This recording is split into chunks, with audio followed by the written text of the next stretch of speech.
La Escuela Nacional Preparatoria 6 tiene el gusto de presentarles las huelgas de Cananea y Río Blanco, Grupo 515. Las huelgas de Cananea y Río Blanco fueron eventos significativos en la historia laboral de México a principios del siglo XX. Estas protestas laborales se destacaron por la lucha de los trabajadores por mejores condiciones, salarios justos y el reconocimiento de sus derechos en un contexto de tensiones socioeconómicas y desigualdad. La primer huelga ocurrió en 1906, que era la de Cananea, y más tarde, un año después, surgió la huelga de Río Blanco. En ambos casos, la forma de lucha adoptada por los trabajadores en Cananea y Río Blanco fue principalmente a través de huelgas y movilizaciones masivas para exigir mejoras en sus condiciones laborales y derechos. En Río Blanco se llevó a cabo una huelga en una fábrica textil, donde alrededor de 2,000 trabajadores se amotinaron para demandar el cese de malas prácticas laborales y mejorar condiciones, exigiendo un salario digno, regulaciones contra el trabajo infantil y una reducción de la jornada laboral. Por otro lado, en Cananea, la huelga estalló debido a las duras condiciones impuestas por la burguesía porfirista y el imperialismo estadounidense en la mina. Los trabajadores provenientes de diversas nacionalidades lucharon contra la discriminación laboral y la explotación. Su forma de lucha incluyó la movilización colectiva, la demanda de derechos equitativos y la resistencia a través de la acción directa. Además, establecieron vínculos con movimientos similares en Estados Unidos, compartiendo la lucha contra el capitalismo y la opresión laboral.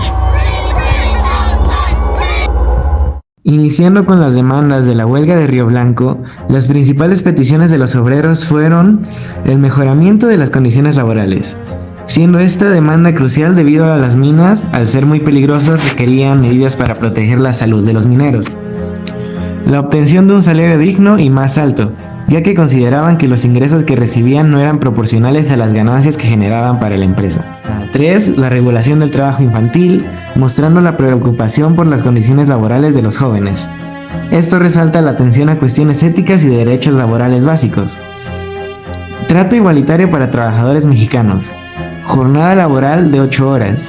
Los obreros buscaban con esto mejorar las condiciones de vida de los trabajadores y permitirles más tiempo para actividades fuera del trabajo. Condiciones laborales justas.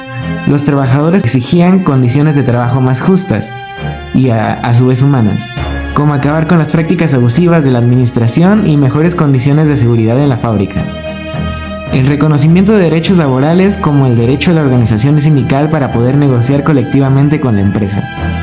Estas fueron las peticiones del movimiento de la huelga de Río Blanco. Siguiendo con las peticiones del movimiento de Cananea, eran muy similares. Se pueden resaltar demandas como la mejora de las condiciones laborales, con la que se buscaba disminuir las exageradas y desgastantes horas laborales. Estas superaban las 12 horas diarias. Pedían condiciones de trabajo más seguras porque las minas son muy peligrosas y con muchos registros de accidentes laborales. Salarios justos con los que exigían salarios más altos que justificaran la dureza, complejidad y peligrosidad de su trabajo. Los salarios que recibían eran bajos e inadecuados en comparación con las ganancias de la empresa. En su pliego petitorio se pedían como salario mínimo 5 pesos con 8 horas de trabajo.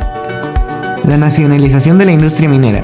Los trabajadores buscaban la nacionalización de la industria minera con argumentos como que las empresas extranjeras estaban explotando los recursos que le pertenecen a México y sin dejar ningún beneficio para el país y mucho menos para la población local. Expulsión de empresas extranjeras estaba ligado al punto anterior. Algunos sectores también demandaban la expulsión de empresas extranjeras y la creación de condiciones para que los mexicanos tuvieran un mayor control sobre los recursos y las operaciones mineras de todo el país. La huelga de Cananea tuvo lugar en el contexto de una prerrevolución y es un evento significativo en la historia laboral de México.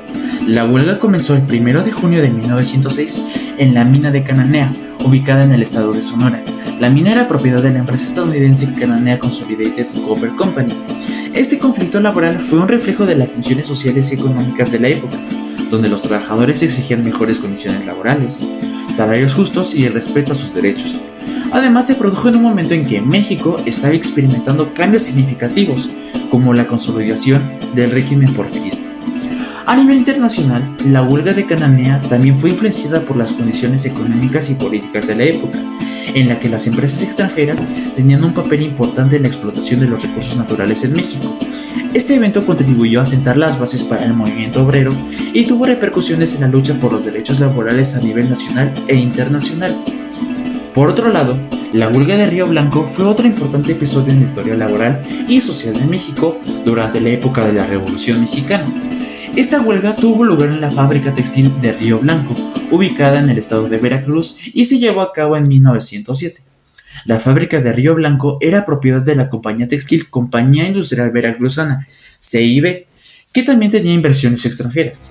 La huelga comenzó el 7 de enero de 1907, cuando los trabajadores protestaron por las condiciones laborales precarias, bajos salarios y la imposición de medidas autoritarias por parte de la administración de la fábrica.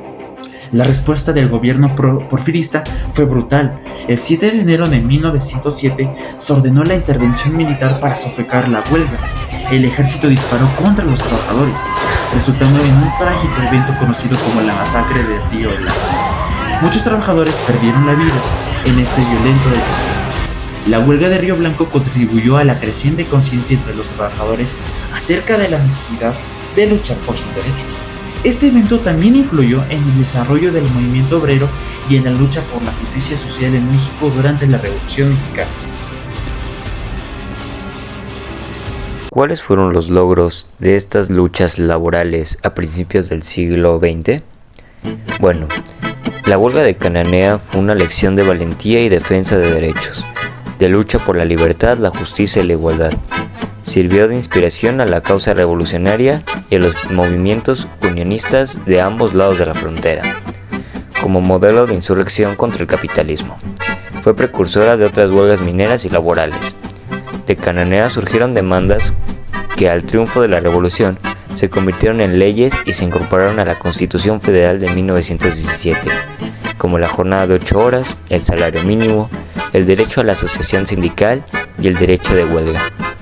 En la Constitución también se eliminó la discriminación por razones de nacionalidad, se prohibió el trabajo infantil y se ordenó como obligación de las empresas el establecimiento de adecuadas condiciones de trabajo y seguridad para proteger la vida, la salud y la higiene laboral en los centros de trabajo. Por otro lado, en Río Blanco, la constante lucha de los trabajadores mexicanos logró conseguir aumentos salariales, hacer presentes a los obreros del país en decisiones políticas, asegurar garantías para los operarios e imponer contratos de tarifas y contratos que regularan el trabajo contra el pago a destajo. Todo ello respaldado por una fuerte tradición sindicalista iniciada con huelgas que terminaron con muchos muertos. Las organizaciones obreras en Río Blanco lograron construir un cine, fundar bandas de música, realizar campeonatos deportivos y construir escuelas. Su lucha se encuentra en las condiciones laborales que han conquistado las luchas obreras para defender el trabajo digno contra la explotación capitalista. Esas mismas condiciones se esconden bajo los contratos que firmamos. Su lucha y sus muertos no están desaparecidos, sino que están en la jornada de 8 horas, los sindicatos, los seguros sociales y la seguridad de un salario mínimo.